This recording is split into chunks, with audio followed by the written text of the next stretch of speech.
Assalomu alaykum barchaga. Xo'p, 001 restoran mashinasiga kelganmiz. Xo'p, akamizlarning bagajlariga mana shunaqa kurchoklari bemalol ko'rinib turadigan bagaj polikladan qilib berganmiz. Xo'p, o'tgan safargi xaridlarda bagaj setka, salon chizki ximikat va albatta bugun mana shunaqa katta balon orqasiga brizgaviklarni ustunovka qilib berganmiz. Xo'p, orqa lobellarga shunaqa nakladkalarni yopishtirib berganmiz. Retroliklarni qo'yib berdik. Eshiklar ochilib, yopilishlariga umuman xalaqit bermaydi.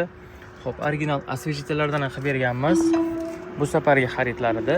Xo'p, bokovoylariga mana shunaqa BMW dizayndagi nakladkalarni ham qo'yib berganmiz. Undan tashqari, xo'p, rullariga Alcantara chexol, patololariga mana shunaqa pardalardan qo'yib berganmiz. Bo'yin yostiqlardan ham qilib berdik. Xullas, hamma ishlar bu mashinaga qilib berilgan. Xudo xolasa, mana shu budjetini hisoblamasa, mashina full bo'ldi. Agarda sizlarga ham shunaqa sifatli xizmatlar kerak bo'ladigan bo'lsa, tanlovda adashmay bemalol Zika Marketga murojaat qilasizlar. E'tiboringiz uchun rahmat.